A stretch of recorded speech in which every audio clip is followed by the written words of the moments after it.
Hey there, Sharon Horne-Ellstrom here. Welcome to day 1862. I know, it's a lot of days. Today, what's she up to now? Documenting my journey as I transitioned originally in 2017 from the brick and mortar corporate business world of business. Did both simultaneously for over a quarter century. And then I went only into running my own offline businesses because the internet really wasn't around back then. Well, it was around, it was in its infancy when I left corporate America and just worked on my own businesses. And then the internet came into being, but I was busy running businesses and I was curious about it, but I wasn't curious enough to jump in and learn more until my divorce in 2016 when we finally separated all our assets. I'm like, okay, what am I going to do now? It was the end of the year, sold my manufacturing business and building and properties that I had with my ex-husband and said, all right, what now? What's next? And I had always been curious about the internet, so I thought, well, I'm going to explore and see what's next for me. And that, of course, led me to the internet. I looked on the internet. I decided I'm going to figure out and jump into this online business world and see what I can learn, see what I like, see what I don't like, see how I can use it to help my family and I grow and build and supersize our own businesses. And that led me down a really interesting path or series of trails and paths along the way. And I started in 2018, I think. It wasn't until 2018 when I got up enough courage with my little puppet, which I don't have any of my prop things around right now. I decided I'd clean things up this year and just keep things really, really simple. And so I started making videos, and then I thought, well, I'm going to document my journey. And so now I think it's 5 years later, and I'm still popping on every day and sharing, with the exception of Christmas 2019 when I actually had COVID. Before they knew COVID was a thing, I definitely had it.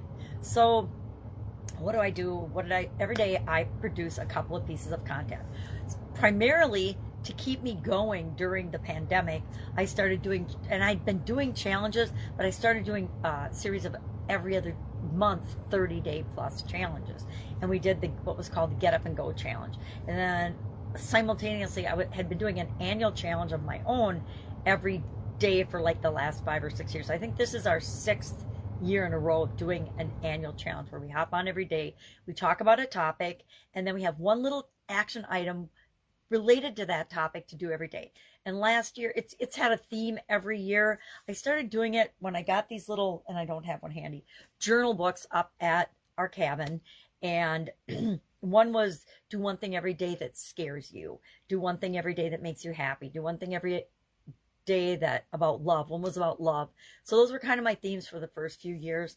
And then last year we did the BU 365-day challenge to do one thing every day that continually improves us as a human being. And this year, one of my longtime friends and one of the first people I ever participated in a group with, where we did an annual challenge in a group just to practice going live with one another. I think about 100 or so of us started that challenge, and I think 6 or 7 of us actually did it every day for a year, through all the ups and downs and technical difficulties and things that can happen in a group. It was on a Facebook group. We shared a video every day, and he is one of the people I met in that. He's one of the people that finished the challenge, and he actually started late, so he did like a crazy amount of videos in a really short period of time to catch up with the rest of the group. So it was really awesome. Chad, Hannah, shout out to you. But he gave me the idea this year to work on, to do goals, focus on getting your goals. So we're doing the Get Your Goals annual challenge. We're doing one thing every day that helps us get what we want, that helps you get what you want and me get what I want. And we're finishing up this month with our first month's emphasis on the emotional area and aspect of our life. I personally have a life framework that I use, and I got it from Tony Robbins, in the late 80s, early 90s, and it involved 7 different areas and aspects of our life: physical, mental, emotional, spiritual, financial, relationships, and contribution. And I'm sure he learned it from Jim Rohn. And then in 2021, I was going through a coaching and mentoring program because I'm always learning and growing, just like I think that I should, in order to become a better version of myself. And I was working with a group, and I added communication and confidence to my life framework. So now I set goals in each of these 9 areas and aspects of my life, and I structure everything in my life to make sure I'm moving toward those goals pretty automatically. And during the pandemic, I started my own thing, which I call the SOAP framework. And the SOAP framework is just a little process that I installed in my subconscious so that I am always handling challenges, setbacks, obstacles, roadblocks, whatever comes my way, problems. Does anybody ever have any problems? In a way, on a subconscious level, automatically now, that gives me the best possible result for me, given all the information I have at the time. Now, we sort of do that as humans already, but this makes it a more purposeful, conscious process that my subconscious goes through. And then if it's a big thing, I use the SOAP framework, the process, on a conscious level, because it helps me. It's just a simple framework or process, like plan, do, check, act, the quality framework, right? It's a simple framework that helps me remember the journalistic framework, who, what, where, when, why, and how. It helps us remember to incorporate all of the things that we want as we're coming up with solutions for a situation, a problem, a challenge, etc. Today and every day, I guess it's been 3 or 4 years now, in my Supersize Your Business group, again, as I was moving, and part of my divorce, moving, selling our family home, etc., and downsizing significantly because I just didn't need all the stuff I needed when I was raising my family, I found one of my kids' books, a Scholastic book that they'd never used, on 600 plus idioms. And I thought, well, I can just do idioms for 30 days or 60 days, however long it's going to take me to pack up, downsize, and move. And I'll just share one of those every day. What does it mean? Where did it come from? Because there was a little bit of history in there. And then how could we use it to build and grow and supersize our business? And after 60 days, I still wasn't moved, still hadn't downsized, the house still wasn't fixed up and ready to sell. So I just kept doing it. And then after I got far enough into the book, I challenged myself to do all of the idioms in the book. I got to tell you, some of the idioms are really hard to find the business meaning or perspective of. I would think I think we're up to at least 1,600 that we've done. There's only been a handful of them that I really was at a loss for. How the heck does this apply to building and growing our business, right? And sometimes it makes you a different, better human being and a better leader in your business. So today's was, what doesn't kill you makes you stronger. Now, I personally believe this idiom to be true because it's true for me. I had a sudden cardiac arrest in 2010 and, died. Was in a coma and frozen and all this stuff.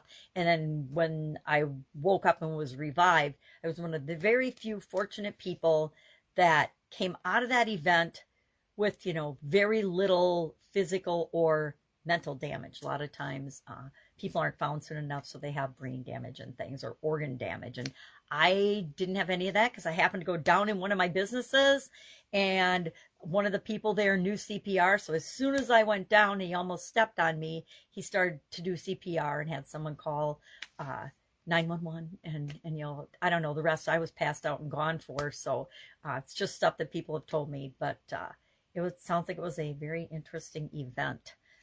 So I'm super happy and fortunate to be here, but I also know that it was because I made a conscious choice and a decision that I was going to have to figure it out. I was going to have to figure out all the different areas and aspects of my life because, like so many things, I learned about that life framework from Tony Robbins in the 80s and early 90s, late 80s, early 90s, but I was only applying it here and there and sporadically, when we're raising our families and running businesses and working and involved in life and all of the activities that our kids have and our spouses, etc.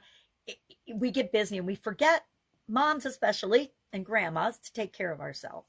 And I was totally guilty of that. And so I knew I was going to have to make massive lifestyle changes in order to still be here today talking I guess it's 13 years.